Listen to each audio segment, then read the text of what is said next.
You are not broke because you are bad with money. You are broke because you are building in the wrong order. Here's a number that should bother you.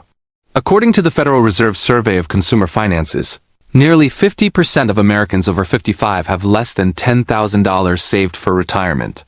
Not 50,000, not 100,000. 10,000. That is not a nest egg. That is a month of expenses in most cities. And these are not lazy people. These are people who worked their entire lives. They showed up, they earned paychecks. Some of them earned good paychecks. And they still ended up with almost nothing to show for it. Now, the easy explanation is that they spent too much. They did not budget, they were irresponsible. But that is not what the data actually shows. The data shows something far more uncomfortable. Most people who die broke did a lot of the right things. They just did them in the wrong order. And that distinction, the difference between doing right things and doing right things in sequence, is the difference between building wealth and running in place for 40 years. That is what this video is about. I am going to break down the 3 systemic reasons people end up with nothing, what I call the broke sequence, and then I'm going to show you the exact fix at each stage. Not theory, not motivation. A framework you can actually use to figure out where you are right now and what your next move should be. And fair warning, the first fix has nothing to do with investing. It is something most financial advice completely ignores. This is the kind of analysis we break down every week, using data and frameworks that most financial content skips over. If that is useful to you, subscribe so the next one finds you automatically because these videos build on each other. So let us start with the uncomfortable truth. The reason most people die broke is not one big mistake. It is 3 smaller ones that stack on top of each other. And the worst part is, each one looks perfectly reasonable when you are making it. I call this the broke sequence, and it works like this. First, you never create surplus. Second, you never convert surplus into ownership. Third, you never protect the order. Those 3 failures, in that exact combination, explain almost every case of someone who worked hard their entire life and ended up with nothing. Let me walk you through each one, because once you see the pattern, you cannot unsee it. The first failure is the surplus failure. And this is the one nobody talks about. Surplus is the gap between what you earn and what your life costs. Not what you save, not what you invest. The raw gap. And for most people, that gap is either 0 or negative. They earn money and then life absorbs every dollar. Rent, car payment, groceries, subscriptions, insurance, the occasional dinner out. Nothing crazy, nothing irresponsible. Just life, and at the end of the month, there is nothing left. Here's why this matters more than people realize. You cannot invest your way out of 0 surplus. A 10% return on 0 is 0. A 10% return on $200 a month is $20. That is not a wealth strategy. That is a rounding error. And yet, the most common financial advice people get is start investing early, which is true. But nobody tells you that investing $50 a month into an index fund is not building wealth. It is a savings account with extra steps. Let me do the math. If you invest $200 a month at an average return of 10% for 30 years, you end up with roughly $450,000. That sounds decent until you realize that 30 years from now, after inflation, that money buys what 200,000 buys today. And you spent 3 decades doing it. Now compare that to someone who spent the first 5 years fixing their surplus, doubled their income, and then invested $2,000 a month for 25 years. They end up with over $2.5 million, same discipline, same market returns. Completely different outcome. The only variable was surplus. Does this sound familiar? You are doing everything the advice says. You are putting money aside. You are investing.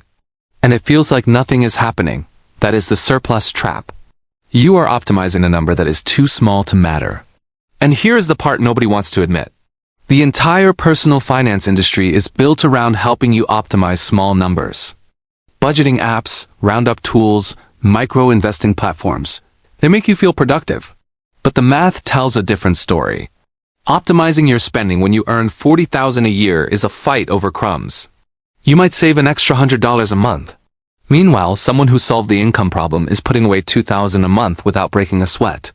Same discipline. Wildly different trajectory. Surplus is what makes you free. Without it, every other piece of financial advice is decoration on an empty house. So what is the fix? The fix is not budgeting harder. It is not cutting your coffee habit. The fix is earning more, spending the same, and widening the gap.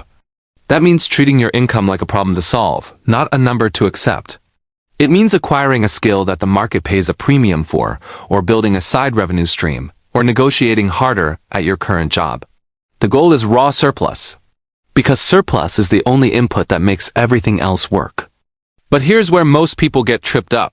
They create a little surplus and immediately upgrade their life to match it. New car, nicer apartment, better restaurants. And just like that, the gap closes again. This is the comfort trap, and it is the silent killer of wealth. Your lifestyle rises to meet your income, and the surplus disappears before it can do anything useful. The golden rule at this stage is simple. When your income goes up, your lifestyle stays the same. Not forever, but long enough for the surplus to become meaningful. Long enough for it to become a tool instead of a treat. Now let us say you crack the surplus problem. You have got a gap. Money is coming in faster than it is going out. Most people at this point do one of two things. They either leave it in a savings account and feel good about watching the number grow, or they jump straight into picking stocks and buying crypto. Both are wrong. And this is the second failure in the broke sequence, the ownership failure. Here is one uncomfortable truth. Saving money does not build wealth. It preserves purchasing power and barely. The average savings account pays less than 1% interest. Inflation runs between 3 and 6%, depending on the year. Which means every dollar sitting in your savings account is losing value. You are not building wealth. You are watching it evaporate in slow motion. But the flip side is just as dangerous. Jumping into speculative investments without a system is how people turn surplus into zero. They buy the stock their coworker mentioned. They throw money at whatever is trending on social media. They have no framework, no allocation strategy, no understanding of what they actually own or why. And when the market drops 20%, which it does roughly once every 4 to 5 years, they panic sell and lock in the loss. That is not investing. That is gambling with a brokerage app. The ownership failure is the gap between having money and having money that works for you. And the gap is wider than most people think. Because ownership is not just about buying assets. It is about buying the right assets in the right order so that each one protects the one before it. The fix at this stage is what I call the ownership ladder, and the order matters. You start with the most boring, most reliable rung and work your way up as your surplus grows and your knowledge deepens. Rung 1 is an emergency reserve. 3 to 6 months of expenses in a high-yield savings account. This is not an investment. This is insurance. It keeps you from having to sell your investments at the worst possible time. Rung 2 is broad market index funds. Low cost, diversified, and historically returning 7 to 10% annually after inflation. This is where the bulk of your surplus goes first. Not because it is exciting, because it works. And because you do not need to be smart about stock picking to get market returns. Rung 3 is cash flow assets. This is rental property, a small business, or a digital product that generates monthly income without requiring your daily presence. This rung only makes sense once your surplus is large enough to fund the upfront cost without emptying your index fund positions. Rung 4 is concentrated bets. Individual stocks, startup equity, alternative investments. This is where the real upside lives, but also where the real risk lives. You only play this game with money you can genuinely afford to lose. And you only get here after the first 3 rungs are solid. If this framework is clicking for you, subscribe. We go this deep every single video, and the next one picks up exactly where this one leaves off. Now, here is the part that trips up even the people who get past stage 1 and stage 2, the third failure. The sequence failure. And this is the one that explains why high-income earners still die broke. They did the right things. They just did them out of order, or they broke the order at the worst possible time. Let me give you a real scenario. Someone earns a great salary. They have surplus. They start investing. Their portfolio grows to $300,000. And then they buy a house they cannot really afford because it feels right or it is an investment. Now their mortgage eats the surplus. The investing stops. And when something unexpected happens, a job loss, a medical bill, a market dip, they have to pull money out of the portfolio to cover the gap. They sell investments at a loss to fund a lifestyle they should not have upgraded to yet. That is not a failure of discipline. That is a failure of sequence. They moved to rung 3 before rung 2 was solid. They upgraded their lifestyle before the surplus was protected. And one disruption unwound years of progress. This is the trap that catches smart, high-earning people. They think because they make good money, they can do everything at once. Buy the house, fund the portfolio, drive the nice car, take the trips, and for a while, it works. The income covers it all. But they are running without a margin. They have no buffer between their lifestyle and their income. And the moment something shifts, a layoff, an economic downturn, a health issue, the whole thing collapses like a house of cards. The broke sequence is not about being irresponsible. It is about doing things in the wrong order. And the wrong order feels right in the moment. Buying a house feels responsible. Upgrading your car feels earned. Taking a nicer vacation feels deserved. And maybe all of that is true. But if it comes at the cost of your surplus or your ownership position, you just traded your future for your present. Here's a quick test.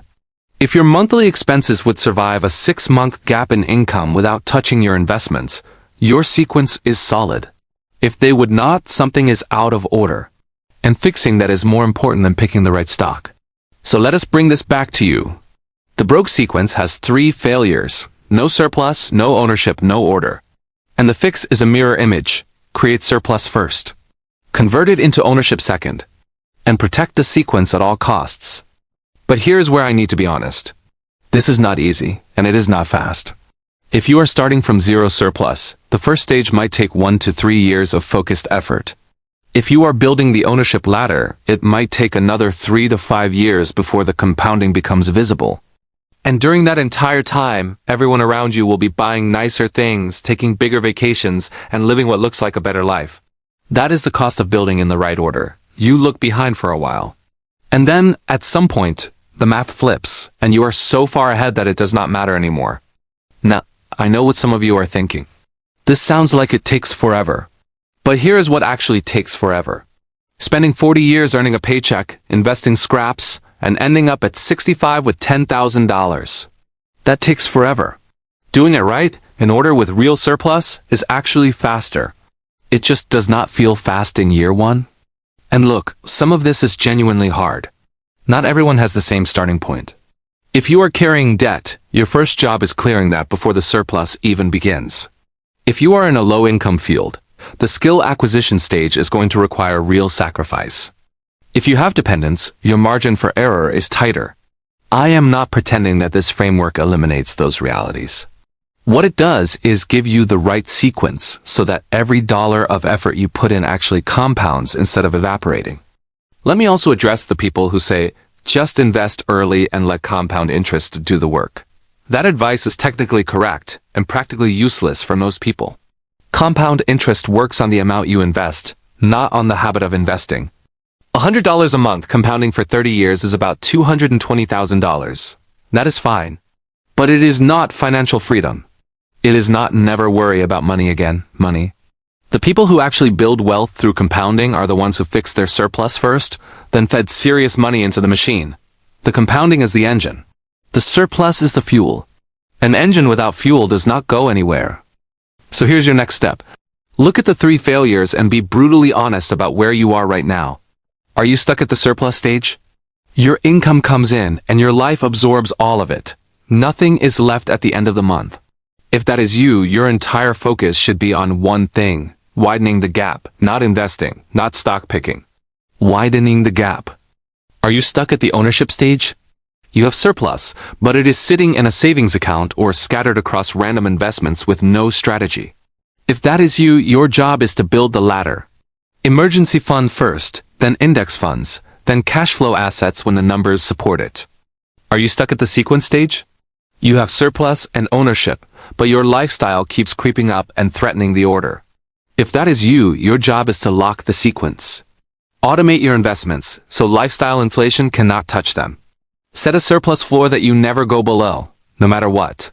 Treat that floor like a bill that gets paid before anything else. And let me be clear about something. Most people are at stage 1. That is not a judgment. That is just the math. If your surplus is under $500 a month, you are at stage 1, and that is exactly where your energy should go. Not watching stock market videos. Not debating crypto versus real estate. Fixing the surplus. Everything else is a distraction until that number is real. Drop a comment with the number of the stage you are at right now. 1 for surplus, 2 for ownership, 3 for sequence. I want to know where this audience actually is because it shapes what we cover next.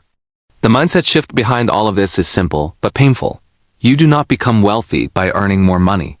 You become wealthy by keeping surplus flowing into assets that compound in the right order without interruption. That is it. That is the entire formula. And almost nobody does it because the wrong order feels more fun in the short term.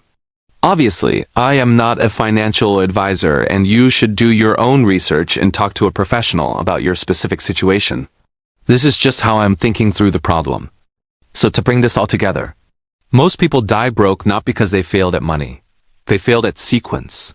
They never created surplus, or they never converted it into ownership, or they broke the order when life got expensive. The fix is not complicated. It is just not sexy. Create the gap. Climb the ladder, protect the order. Every step makes the next step possible, and skipping steps is how 40 years of work turns into $10,000. Going broke is not a character flaw. It is a sequence error, and now you know the sequence. Remember, drop your number in the comments. 1, 2, or 3. Let me know where you are. If this breakdown helped you see the bigger picture, subscribe. Next week we are going deeper into how to build surplus when you are starting from zero, and it connects directly to what we covered today. If this was useful, hit the like button so more people can find it. And I will see you in the next one.